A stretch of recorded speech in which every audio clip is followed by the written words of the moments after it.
नमस्कार दोस्तों, मैं सूर्यांश नेमा फिर से उपस्थित हूँ आदरणीय गिरीश जी के एक नए पॉडकास्ट को लेकर। तो चलिए जानते हैं आज के पॉडकास्ट में उनके मन के विचार। क्या पढ़ूं? आपको याद होगा एक निबंध जिसका शीर्षक था क्या लिखूं। निबंधकार पद्मलाल पुन्नालाल बख्शी साहब बड़े विचार मग्न थे और इसी विचार प्रवाह में डूबकर बख्शी जी ने एक निबंध की रचना कर दी। निबंध क्या सच्चाई थी वो। शीर्षक को लेकर वे चिंतित होते। ये समस्या टोपी टांगने के लिए खूंटी खोजने जैसी समस्या थी। उन्हें लिखने की समस्या थी और आज हमें पढ़ने की समस्या है। ये ज्यादातर किताबों में अधिकतर रेफरेंसेस सृजन आधारित ही होते हैं। पुस्तकें कभी कभी रेफरल बुक ही नजर आती हैं, तो कभी कभी शब्दकोश से उठाए गए शब्दों का संयोजन लगती है। कभी वह ड्राफ्टिंग लगते हैं तो कभी दाएं से बाएं किए गए कमिटमेंट्स नजर आते हैं। कविताओं की दशा भी यही है। कभी कहीं कदाचित आ जाता है नर्मदा महाकाव्य, स्त्रियां घर लौटती हैं, वरना वही सब जैसा ऊपर बताया गया है। देखिए, बुरा मत मानिए, पर कलमकारों की कई सारी रचनाओं से ऐसा लगता है कि बहुत पहले भी कभी ये लिखी गई हैं, और वास्तव में ऐसा ही होता है। सिर्फ शब्द संयोजन बदल जाता है, बाकी मामला जस का तस परोस देते हमारे कलमकार। क्या करें, गिलहरी और अखरोट का रिश्ता ही ऐसा है। मैं तो फफक फफक के रोया था जब मैंने बंटवारे पर ट्रेन टू पाकिस्तान महसूस की थी, और दूसरी बार तब जब मेरे मित्र गंगाचरण मिश्र ने एक कथा मेरे घर पर आकर सुनाई थी। याद नहीं आ रहा, शायद धर्मयुग अथवा साप्ताहिक हिंदुस्तान में काली आंधी भी महसूस हुई थी। किशोरावस्था से निकलते निकलते पता चला कि रोटी भी कमाना है। यह अलग बात है कि वक्त गालियां दे रहा था कि मैं नौकरी नहीं करता। खैर छोड़ो, वो नादान है, उसे समझ नहीं है कि अनुदान पर जीना भी एक कला है। पता नहीं इतना साहित्य बिखरा हुआ है भारत के वातावरण में।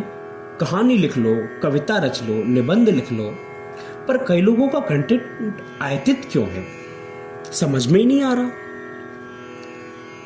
अभिज्ञान शाकुंतलम और हेलमेट में अंतर क्या है? अभी तो कुमार संभव की बात नहीं कर रहा, चलो करता भी नहीं। अब तो मैंने तय कर दिया है कि आंखों, तुम केवल भैया हिस्ट्री पढ़ो। हिस्ट्री है कि टाइमलाइन सेट नहीं कर पा रही है।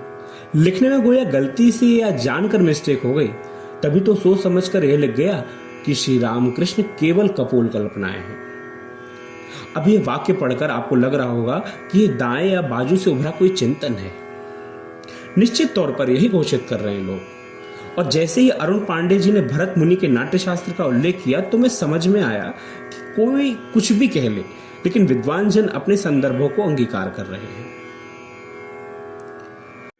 तो समझ लीजिए कि मैं बात कर रहा हूं मानवतावादी वैश्विक ताने बाने की, जहां से अनुगुंजित होता है वसुधैव कुटुंबकम का उद्घोष। कल ही किसी मुद्दे पर चर्चा चल रही थी कि मेरे एक विद्वान मित्र हैं शैलेंद्र पारे, उन्होंने कहा कि अकेला चलो भी जरूरी है, लेकिन सबको लेकर चलना भी जरूरी है। ये बदलती परिस्थिति में जड़ता का कोई स्थान नहीं है। It's a very clear, nothing is final truth. Why you are wasting your time for final truth? समय बदलता है, परिस्थितियां भी बदलती हैं, और कभी कभी तो स्थितियों की वजह से विज्ञान का जो प्रतिपादित सिद्धांत है वो भी खंडित हो जाता है और हमें चकित कर देता है। तो क्या जरूरत है वैश्विक वैमनस्यता बोने की?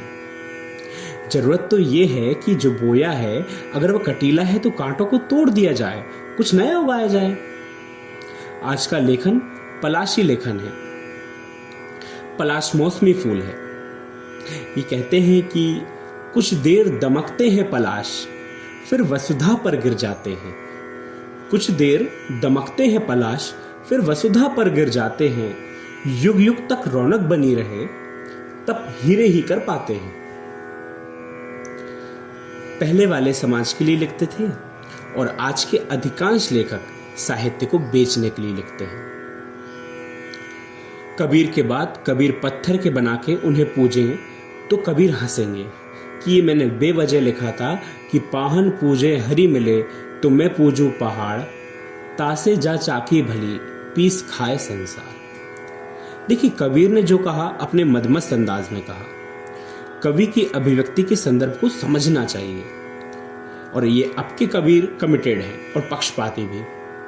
मिर्जा गालिब तो और अनोखे निकले, कह गए कहीं ऐसा ना कि वहां भी कहीं काफिर सनम निकले। अब ये देश कबीरों का, मिर्जा गालिबों का नहीं रह गया है।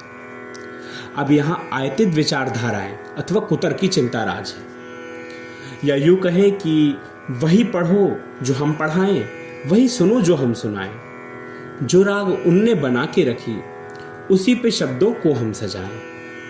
न वोल्गा से कथा शुरू है, न गंगा पे आ रुकी है, न 4 पाठों की संस्कृति है, न गीत की गति कभी रुकी है। अब आप ही बताएं, क्या पढ़ें और क्या पढ़ाएं। मैं मंदिर इसलिए जाता हूं कि वहां एक शिल्पी ने अथक मेहनत करके एक मूर्ति रखी है। शिल्पी की आस्था पर मोहित हूं और मुझे उसकी आस्था पर आस्था है। मैं मुशरिक नहीं हूं इस बात का, और सर्टिफिकेशन भी नहीं चाहिए। मुझे मेरा आनंद चाहिए, चाहे वो अकेले में मिले या मेले में। तो आप ही बता दो कि मैं क्या पढ़ूं और क्यों पढ़ूं।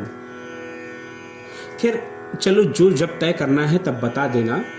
फिलहाल मैं सोता हूं भाई, रात गहरी हो चुकी है। शुभ रात्रि।